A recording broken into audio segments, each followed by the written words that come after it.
Friends, welcome to the WILDSONS podcast. This is Pablo, and today I want to share with you a conversation I had with my great friend Jay Heck. Jay lives out in San Antonio, Texas, where he runs a nonprofit organization called WILDSONS, focused on helping men walk with God to strengthen their relationships with their sons and with their daughters.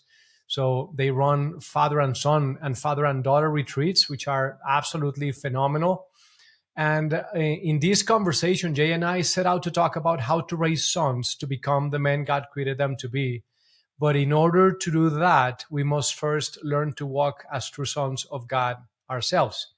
So in this first part of the conversation, Jay and I explored this crucial shift, going from doing life on our own and carrying the weight of the world on our shoulders to that sense of feeling more like slaves and orphans, to becoming true sons of God and walking daily with Him. I hope that you enjoy this conversation. And then on part two, we are going to dive deeper into raising sons to become the men God created them to be. I hope you enjoy it.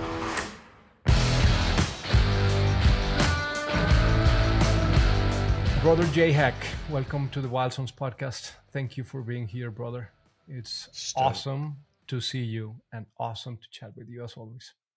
Stoked to be here. Love you, bro. Love what you're doing. Love being a part of it. Yeah, you have been a big part of that from the very, very beginning, even before WILDSONS was WILDSONS. You were fighting for me, and God was using you in incredible ways as a brother to rescue my heart. I was yesterday in preparation for today, I was thinking about 2015, I believe, when we were at this event together. And in a group of, I think we were 3 men and 2 facilitators, 2 older guys fighting for us. And I experienced one of the most special moments of restoration, where Jesus took me to a story of deep wounding when I was in my high school year that marked me pretty deeply, and I didn't know it. I had not realized how much it had affected me.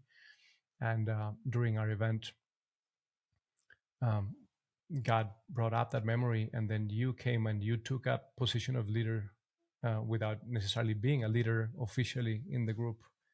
And I remember you fighting for me for the special moment that God was offering to me, and I'll never forget that. That was a really special moment. I think we met at that event. That was 2015, I believe. Yeah. So it's been almost a decade of knowing each other and fighting for each other in different ways. Yeah, that was really special to see God come for you in that way. It was awesome. Yeah, thank you for that, Jay. Today, I wanted to invite you to talk about sonship and talk particularly about how do we raise boys to become real men. But that's a loaded statement. There is a lot in the background, and I think a lot of context that we need to give before we even talk about how do we raise our boys. But before we get into that, why don't you share a bit about who you are, your journey, why you are here in this podcast today talking about that very question, that topic? Yeah, thanks. It's really good to be here with you. I've had the privilege of coming in and serving alongside the other guys who've come as facilitators at a muster, and it was a wonderful experience, one in which God continued to bring to me a deeper revelation of sonship to Him. I'm just so thankful that journey of discovering what it means to be a son. It doesn't end. It's not a fad. It's not a season in the church. I think that sonship became a category for me as a huge rescue to a lot of religion, a lot of get it right theology that I'd grown up with forever. And when God told me that sonship and being his beloved son, he used a very dramatic encounter with him to awaken me to the fact that a lot of the I'll just call it corruption in my soul and the way that it manifested itself in marriage and with my kids and in other places. A lot of my good soul, which had been corrupted by various things, the root of it and the solution, the the root of it was not feeling like a son, and the solution was beginning to live in a story as a son. And it was a completely new category for me. And I'd never even heard of it. It was a very, very new category, I think, even in the church. And then So not long, help me yeah, understand that more, Jay. So your experience at the time is you believe in God, you're trying to become a better man, a better Christian, trying to be yeah, a good husband and father, but mhm, then things are not working. right. And is that right? Is that what? Yes, it's exactly right. So Mhm. uh, I grew up in a very heartless form of religion. It was all duty, all get it right, all perform these things, and you'll hopefully be okay with God.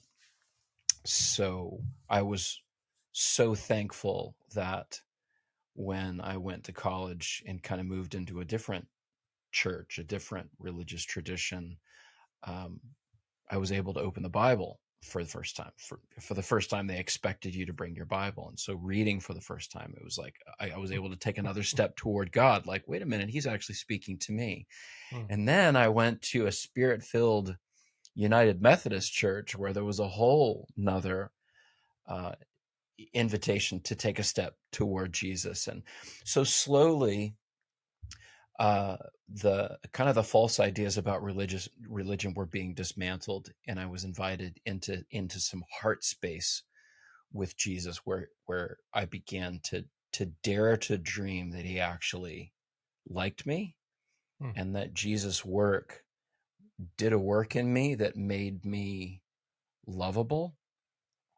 So also, there was a redemption of my true nature as a human being, as a one who bears God's image. So I was beginning to receive and practice the invitation to engage in spiritual warfare, my authority in the kingdom.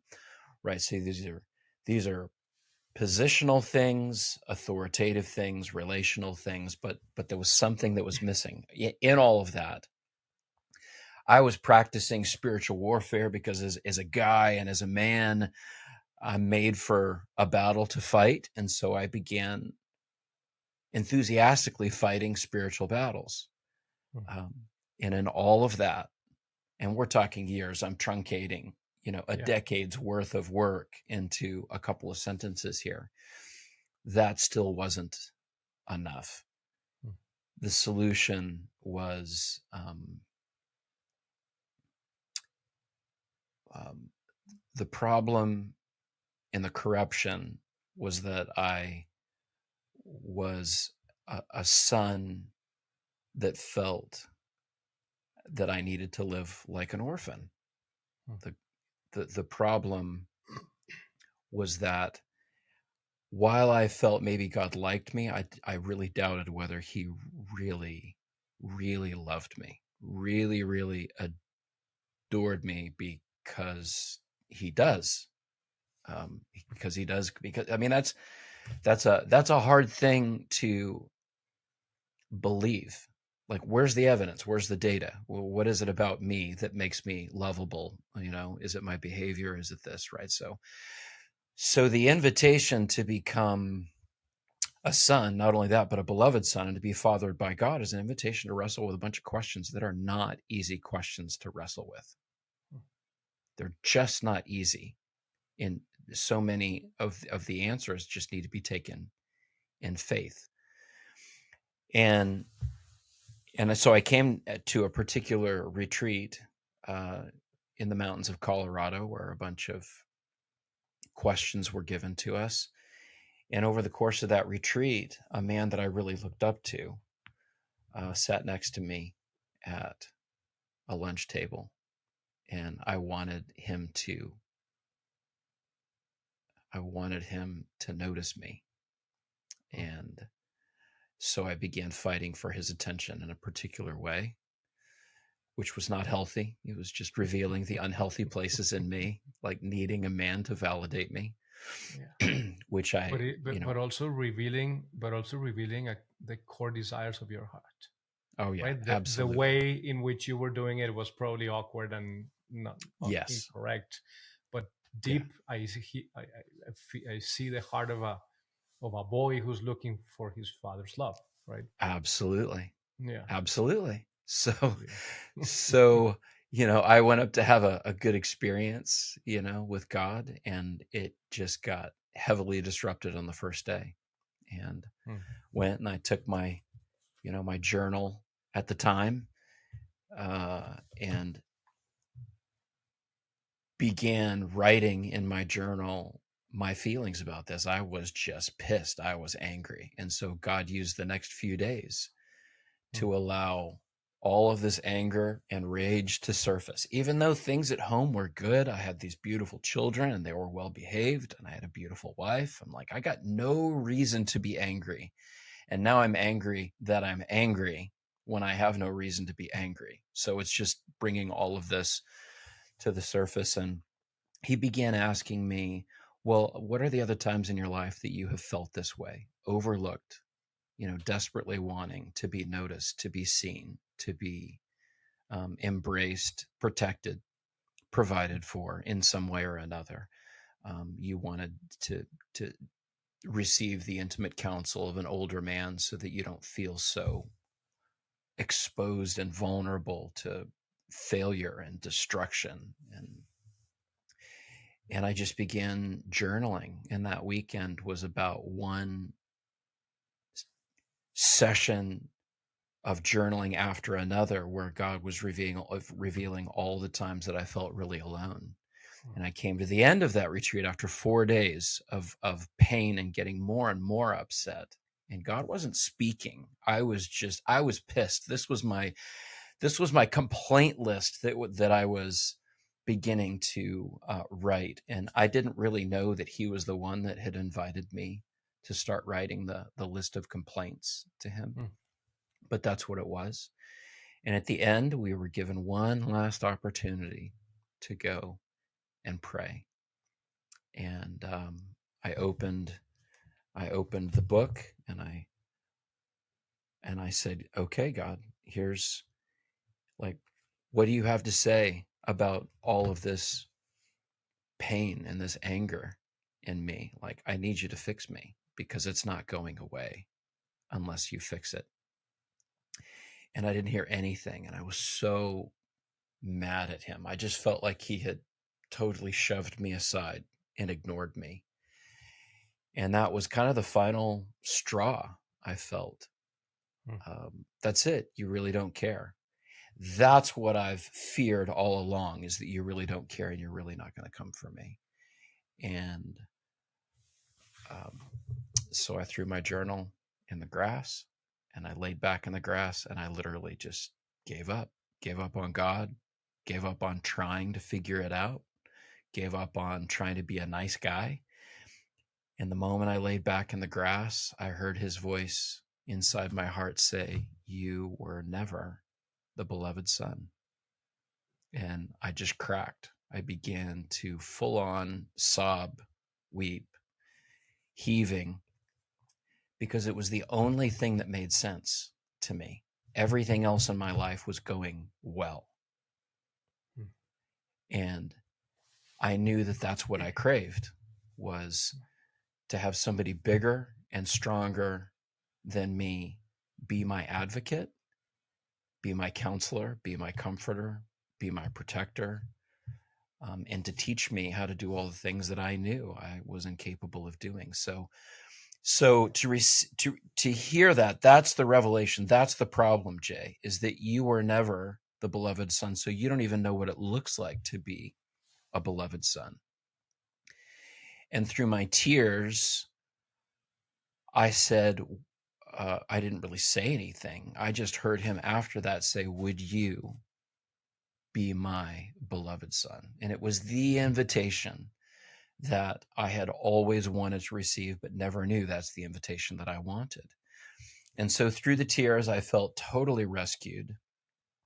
But what does the future look like? In that moment, I was like, it's not even a category for me. I always thought this was just some fluffy metaphor in scripture to be a son, but it really didn't have any bite to it, no real meaning to it. It was just something to draw us in and make us feel a little bit more comfortable with this big and powerful God. And so my question was, well, what does that mean? I don't even know, what does it mean to be a son? Little did I know that that was not actually my question. That was his question that he planted inside my soul to lead me over the next several years and navigate me through hard times into an ever evolving revelation of what it means to be a son and what it means to have God as a loving, intimate father.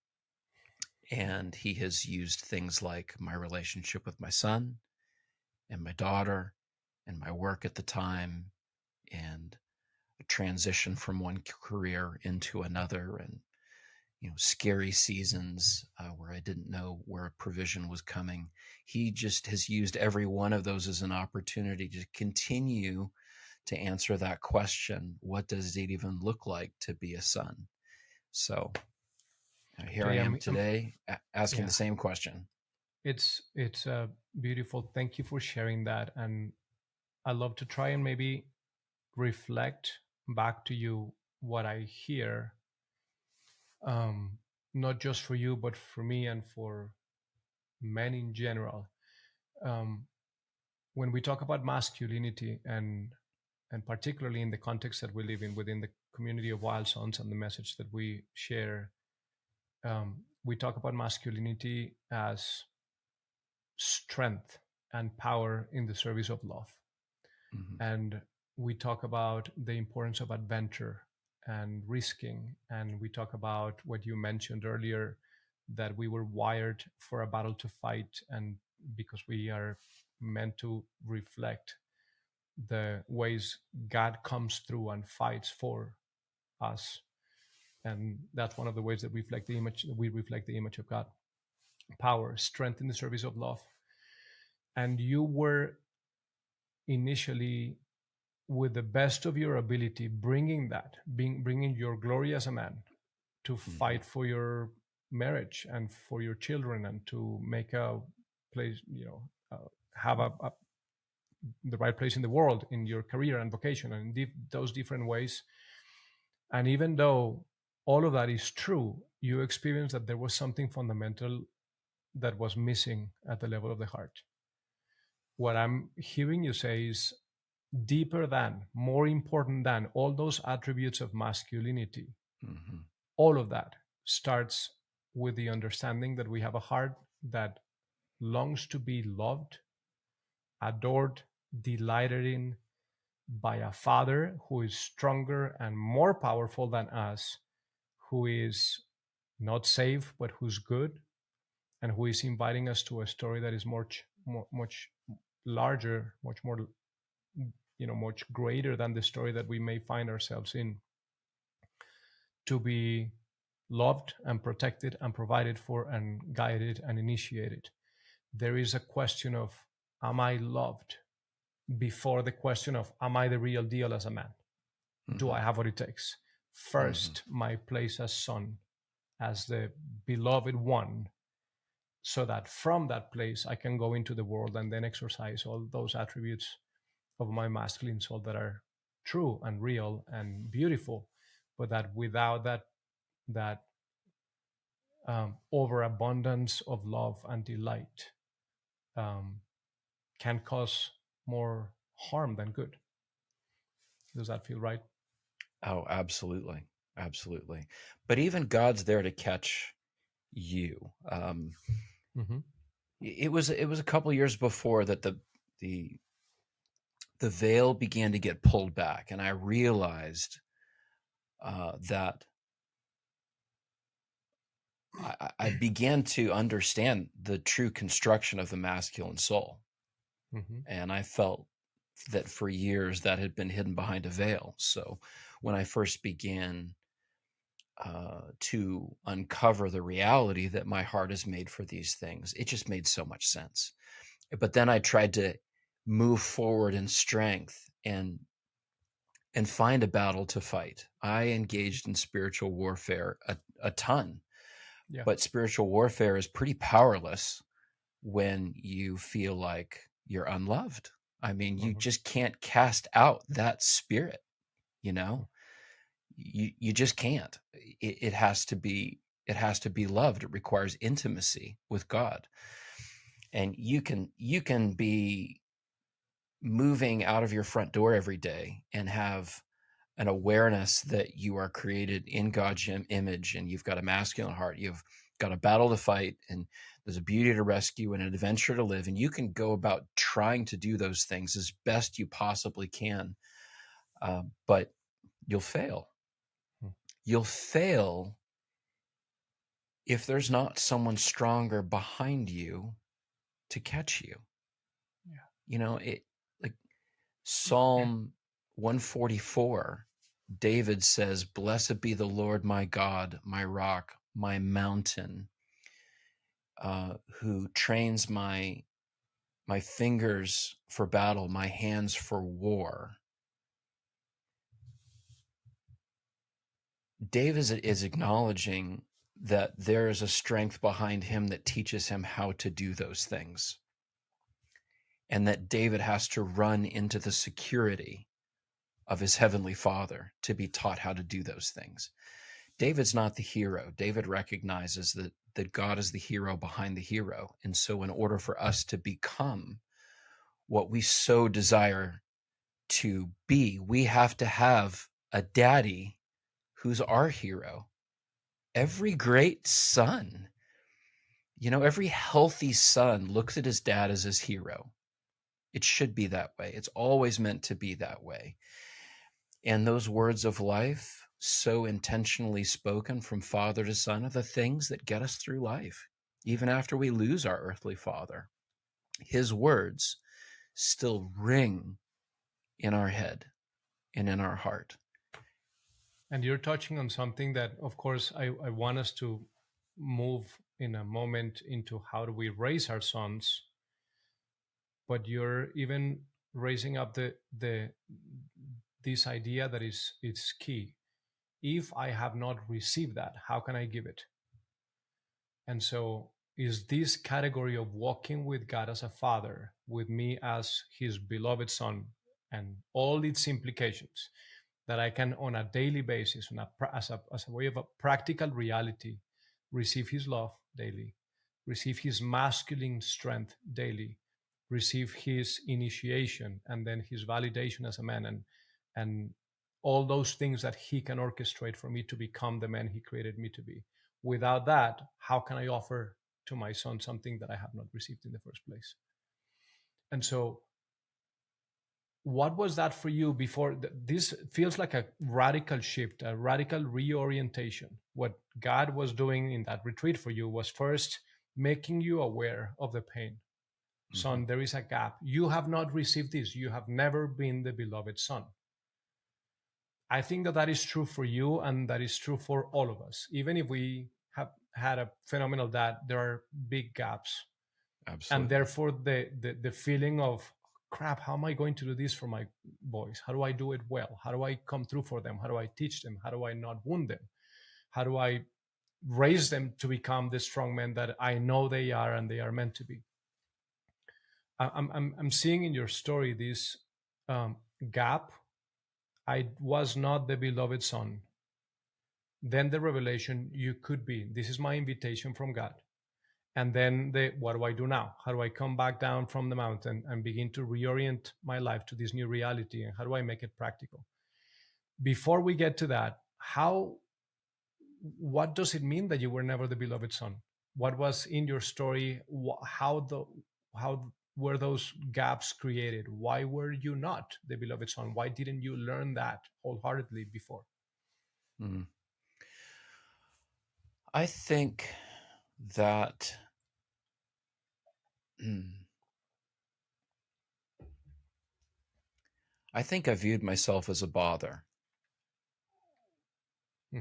as um, as a weight, um, and a burden, an obligation, and that that came from multiple sources. Mhm. So I'm not saying that's purely a religious thing, because in the religious structure that I grew up in, which was incredible regularity, um, it wasn't just in my home of origin. It was just, it was propagated, But once you develop a worldview, which could be at 2 years old, then everything Yeah. begins to Yeah. just offer more evidence that your worldview is true, right? So Right. That's I'm the lens very through which you see slow. life. Yes, yeah. Yeah. So I'm very slow. I used to throw, that things and people under the bus and say it's their fault. I don't do that anymore, because I just realize that all it takes is, the belief of one lie, and then everything Mhm. else, I'm just learning to protect myself from further pain.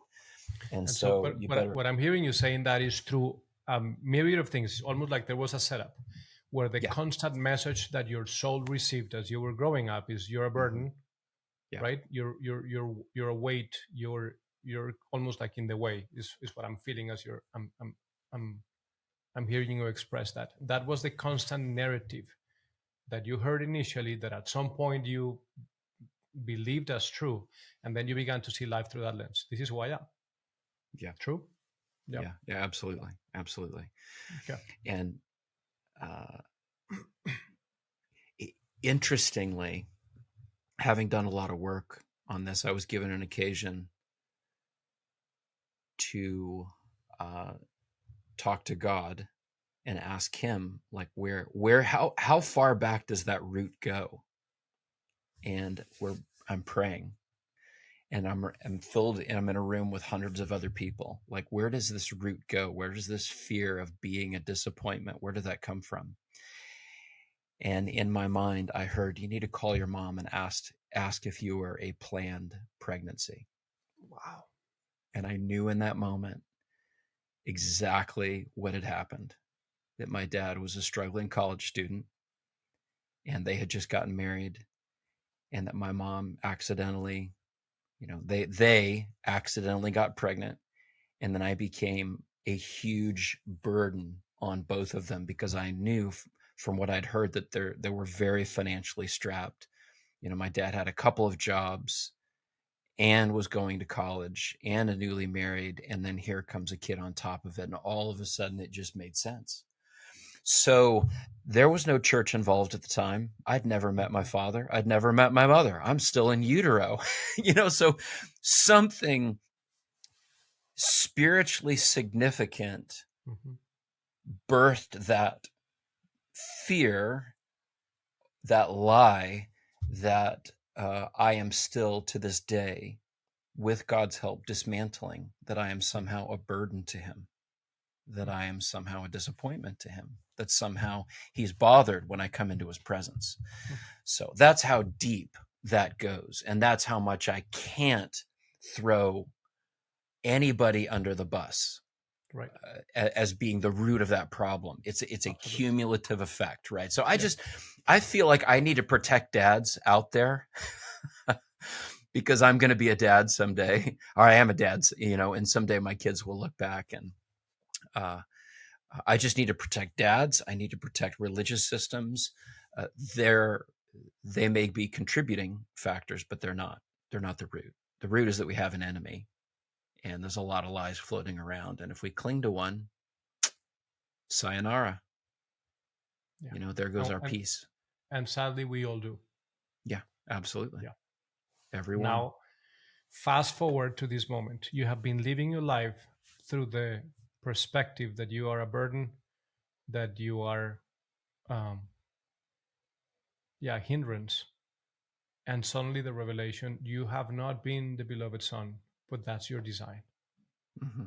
You could be the beloved son. You, Mm-hmm. I invite you from God. I invite you to be my beloved son. Mm-hmm. It's a rebirth. It's, could it be true that life can be lived from this place? That I may, could it be true that I'm not a, a burden, that I'm not a nuance? Could it be true that I am beloved, delighted in, desired, wanted? And if I am, then what else comes in that treasure box?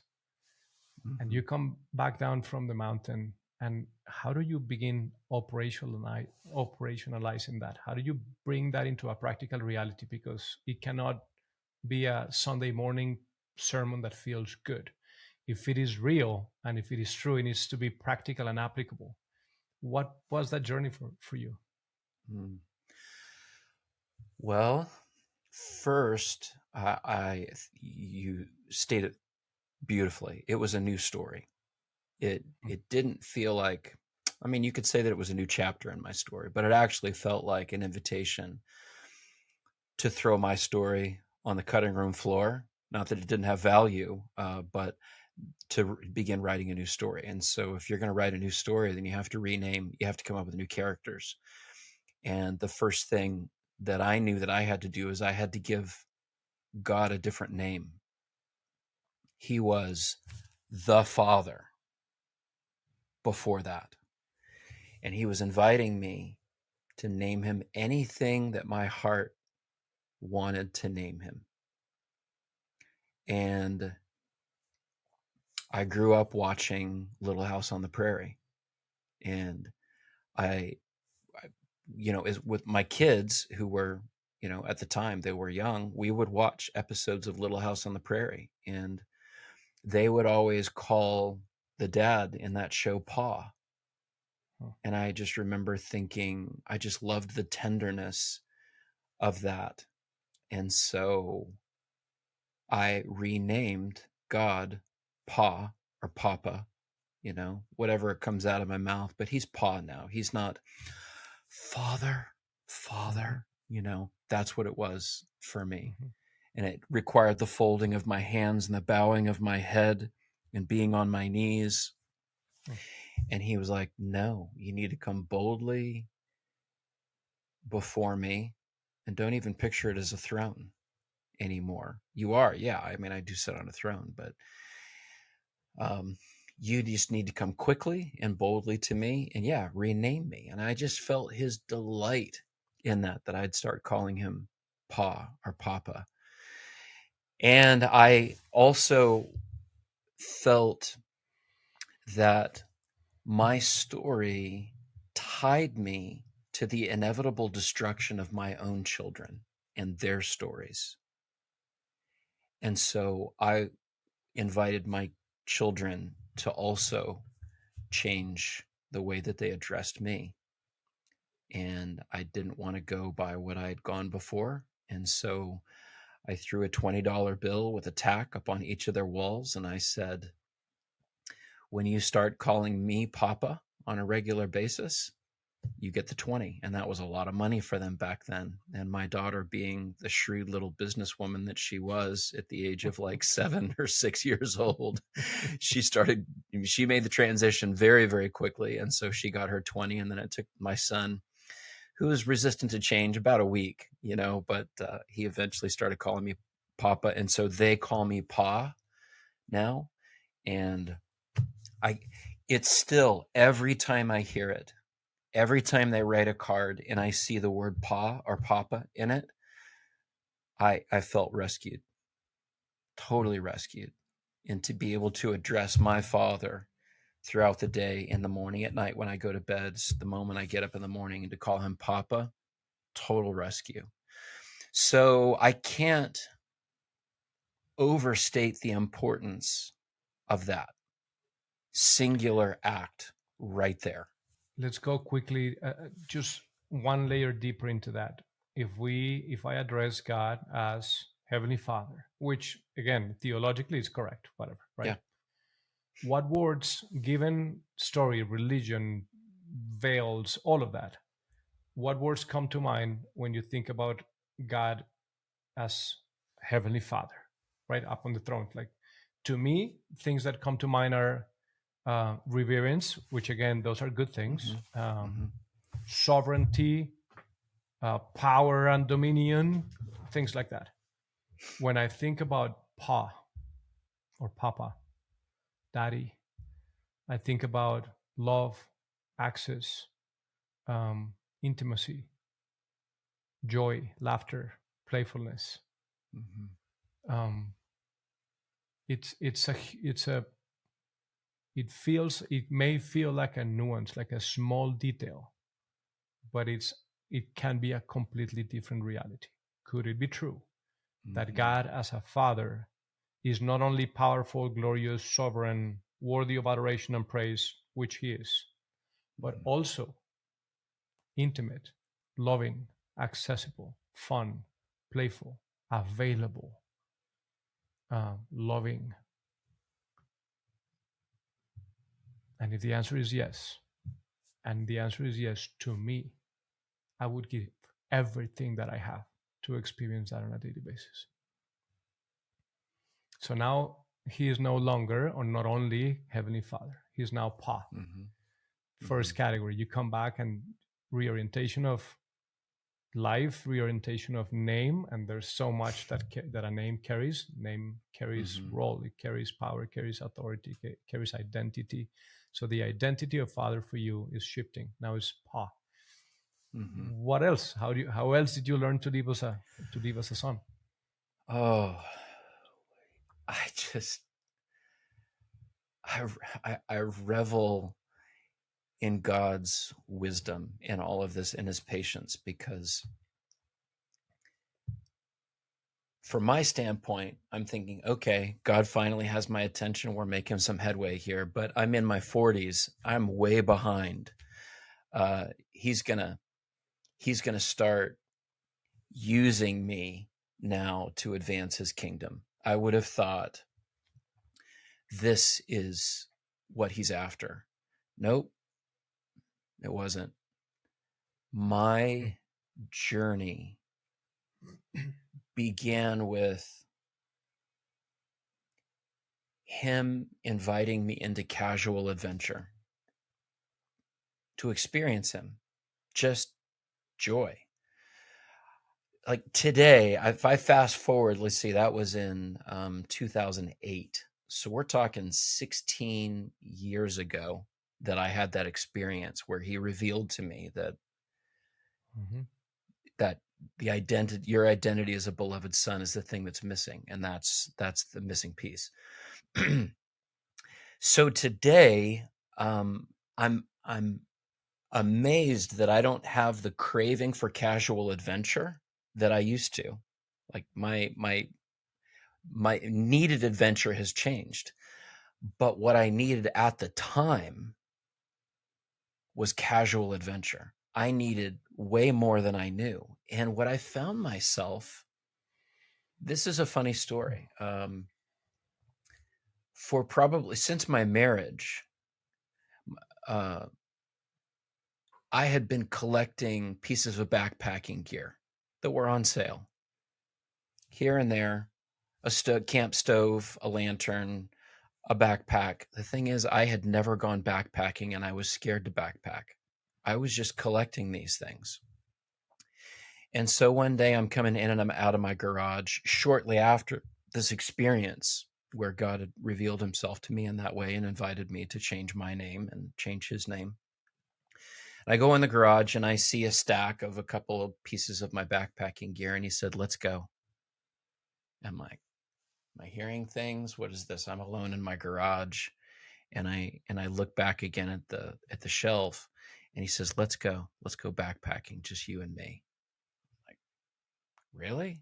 And it brought up the fears and it brought up all the feelings that I would have felt going on a backpacking trip with my dad if I were probably like 6 or 7 years old. Well, I don't know how to do it. I don't know if I can carry the pack. I don't want to disappoint you. Well, we ended up going about a week later, and I pulled together what I had, and I completely overpacked. I probably had twice as much gear as I needed, and I'd never done it before, and I was scared, but I was really excited. And so, I drive a couple of hours to the nearest state park. There's nobody else there. I literally picked the primitive camping spot at the farthest end of the park, so that I just wanted to be as far away from any other human being as possible, so that it was just me and my dad. And I came to the very first step on the trail, and I said, God, I don't want to do this if you're not going to be with me, but I trust that you'll be with me, because I'm afraid that I'm going to get eaten by raccoons. I'm afraid that a mouse is going to nibble on my ear in the middle of the night. I'm afraid of all these things. And, but that was his playful way. And it was just the most extraordinary event that opened up after that dozens of opportunities for me to go backpacking, not only with him, but to invite other people into it, and, to be an older brother to others and invite them into, the same frontier that I was experiencing. And before long, I realized, okay, I'm running a marathon. I've never run more than 6 miles in my life, but because I want that intimate time with God that I get only when I am out running, he said, let's do a marathon together.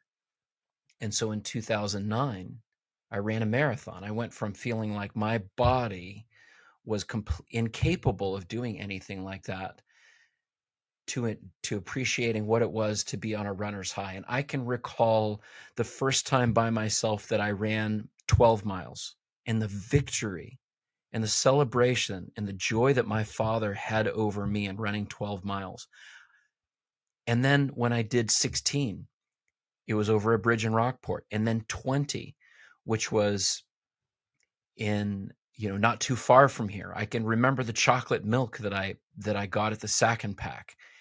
And I remember the first time I did 25 miles by myself on a back road.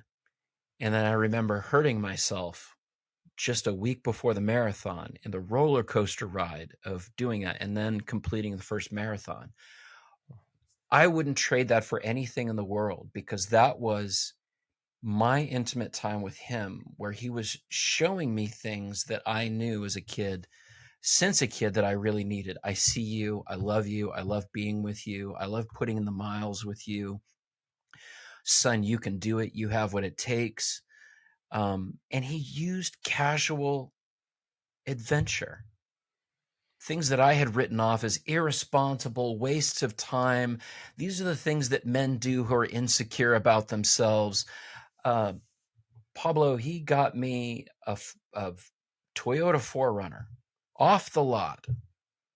I bought a brand new Toyota 4Runner, which up until that day I thought was the most irresponsible thing in the world. No, I have to buy cheap crap for the rest of my life, because that's all I deserve. But through a story filled with other characters in it, I was able to drive off the lot with a brand new 4Runner, which I still drive today, and has been the source of so much intimacy and so much joy in the mountains of Colorado and the mountains of other states out in West Texas. And I think I'll just continue driving that until the day that I die, because God is always in the passenger seat of that vehicle. And he's in the driver's seat of my life at the same time. So, I mean, those are just a as a few father. examples Yeah, as a and all of that as a father. And I love even just the way you started to share this season. The first I heard you say is that your assumption was, okay, now that I'm the son, now what we're going to go is fight for others, work hard, yeah, performance, which in your particular case, your expression of that would have been ministry, but is what we see in most men out there. It is to please God or to please others. I need to perform to earn love. I need yes, to perform to earn belonging. And you were already expecting, okay, given this new reorientation of life, now with God, we're going to go perform. And the first right, thing he says is, no, no, no, no, no. This is about you and me. This is about intimacy out there in the wild through casual adventure and through hmm all of these adventures. I I couldn't I was paying attention to my heart's reaction to your story. I just want to be there. That's what I want for my life. Could it be true that I can take a pause, that I can shut the laptop, that I can say no to all the performance and all the striving and all the obligation and everything that is required of me by the world, to just go with Pa and have fun in the mountains? Mhm. Could that be true? And if it is, I freaking want it. That's what Mhm. my heart longs for. So that from that, yes, we can come back and change the world for sure. But Mhm. that's at the center of the invitation is the delight and the love and the time together for the sake of Jay, for the sake of Pablo, for the sake of the beloved son, the one who is willing to receive love and delight and belonging and set apart the time for adventure. It makes me think of even um, when we go back to the origin story. God creates heavens and the earth and 6 days of creation, and then he creates Adam at the end of the 6th day. And so, right, creates Adam, and then there was evening and morning of the 6th day. Immediately is the 7th. And so Adam wakes up. Okay, first day for Adam, 7th day for God in Mhm. in in in Mhm. in the journey of creation. And what would Adam want to do? All right, what do I have to do? Where are the cows that I need to name, the animals that I need to go name, and then the things that I need to cultivate and pasture and rule and subdue? And God says, we start with Mhm. Sabbath. Mhm. We start with you and I together as one. That is the first full day of Adam's experience, is the day of Sabbath. Mhm. After that, they go and begin to work together as father and son. But Mhm. adventure, casual adventure, father and son together, just so that the son can receive the love, the delight, the laughter, the joy, and the initiation from the father. Mhm. I want that, Jay. I want more of that for my life today. I think we all do. Yeah. Yeah. I felt like a kid, and over again in that season, I I almost wanted, my reaction was, okay, God, you've been kind enough. You've Hmm. you've been kind enough. Now let me start serving you again. And he would say, no, no, you need more. You need more delight. You need more joy. And thank God today I don't have hesitation in being kind to myself. Why? Because my father was first kind to me. And I had the courage to let him be kind to me. It took a lot of courage on my part, um, to just receive, which revealed a whole other category of beliefs Hmm. in me. But it takes courage just to be loved and to be a son. So much intimacy requires so much courage, and I can always deflect God's affection and reject it. And many of Yeah. us feel that's the safe thing to do. We even think that's the right thing to do. But in the end, we don't want to come to him and hear him say to us, hey, you did a lot of great things, but I never knew you. The whole point is to discover who he is. It's so that we can fill in the blank when he says, who do you say that I am? And I can now look back and say, you are a patient and playful father who always knows exactly what I need. And you will use anything and everything in the world to bring to the surface what's going on inside me, because you are my brilliant, brilliant father. Because you love me.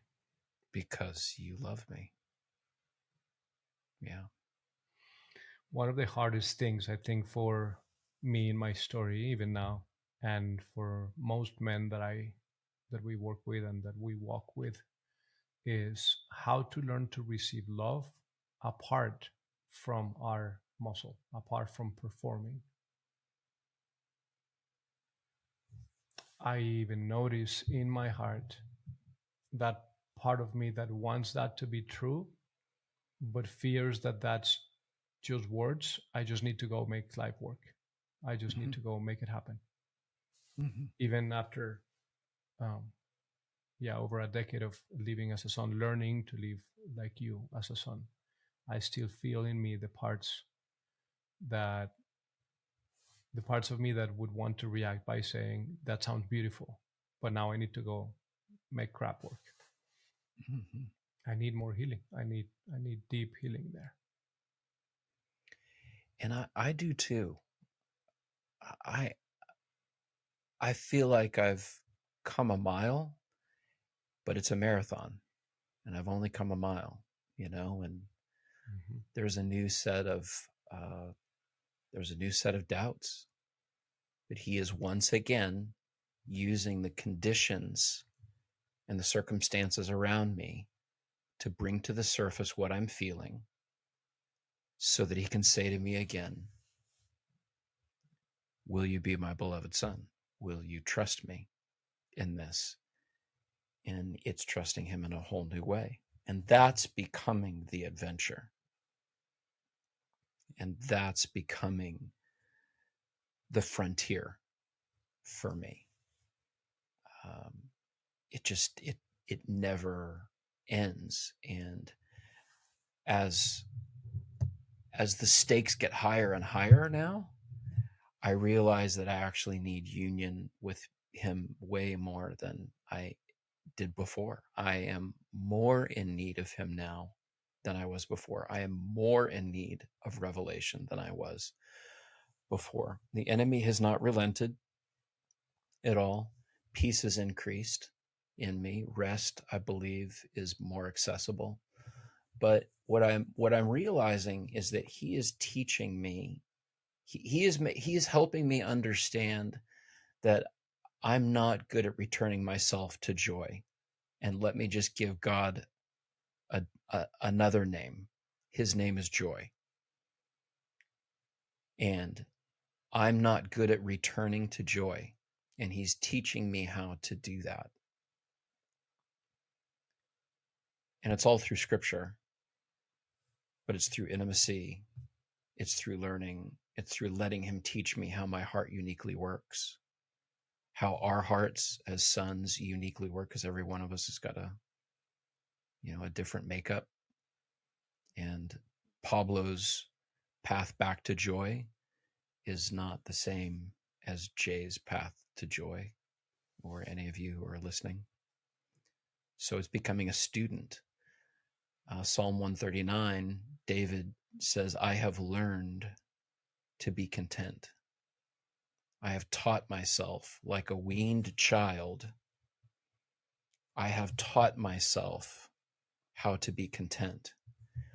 And that's the invitation for us as sons, in partnership with him, to let our Father teach us how to return ourselves to joy and contentment and the promised rest for our souls that he spoke to us through Jeremiah, and that Jesus invites us in Matthew 11 into. The implication of that, Jay, is huge. That's another category. That's another trailhead that would lead us Mhm. into a huge wilderness. Joy is available. The implication is that joy is available now. Mhm. That joy is not a function or a fruit of the circumstances that I'm going through, but a consequence of the fruit of my union with my dad in the place where I find myself in. Mhm. When you're describing David saying that he has learned to become content, a part of my heart reacts with, well, he's just yielding to resignation, but that is not it. It's not, Mhm. well, I wanted these things, but I'm not going to get them. So what the heck? I'm just going to learn to live with it. Mhm. That is not what he's describing. With what he's describing is complete fulfillment and joy in the place that he is. There is a source of joy that is much greater than the circumstance we believe is going to give us a joy. That's a huge frontier. And the only way to access that and to get to that point is to cultivate that relationship that is intimate and loving with our loving Father. In the presence of our dad as sons, we can experience joy and contentment regardless of the circumstance that we're going through. That's a big idea. I could list 10 things today in my life that I wholeheartedly believe that if those things change, then my life would be better. Yeah. But what you're proposing is, no, there is a way to return to joy that is unique to me, that it may be different than yours, that is rooted in that relationship with my Father, where I can experience joy, fun, peace, rest, regardless of those circumstances. It's also what Paul describes. I love this verse. It's one of my favorite verses in Scripture. When in Philippians he says, I have been trained in the secret of overcoming all things, whether in fullness or in hunger. And I find that the strength of Christ's explosive power infuses me to conquer every difficulty. Other translations describe it as that he's learned to be joyful in hunger and thirst, with plenty or in hunger. And it's similar to what you're describing from David. It is a posture of, I am well, because what I have with my Father, no one can take away.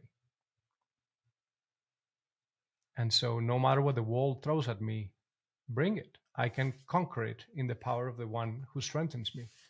But he says at the beginning, I have been trained in the secret of overcoming all things. Just like David, there is a cultivation, there is a training, there is a journey, there is a process, which you are describing. A big part of that has taken place in adventure. It's taken place in your Father guiding you and teaching you and being available to you and offering love and peace and rest, apart from you working for him or performing, just loving you because you are his son, because that's who he is.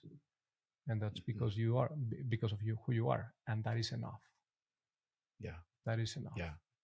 That's the most important thing that we can learn. It's the most opposed. It takes a lot of courage. But that's the point of our lives, is to learn to be content in any and all circumstances. And the only way that we can do that is God allows all circumstances to be fully felt so that we can learn to return to him in all circumstances.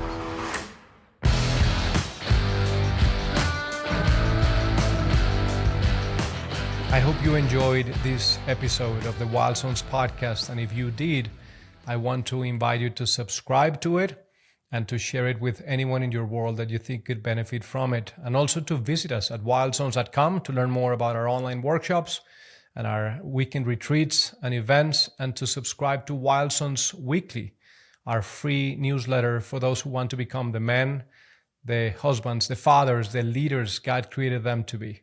See you next time.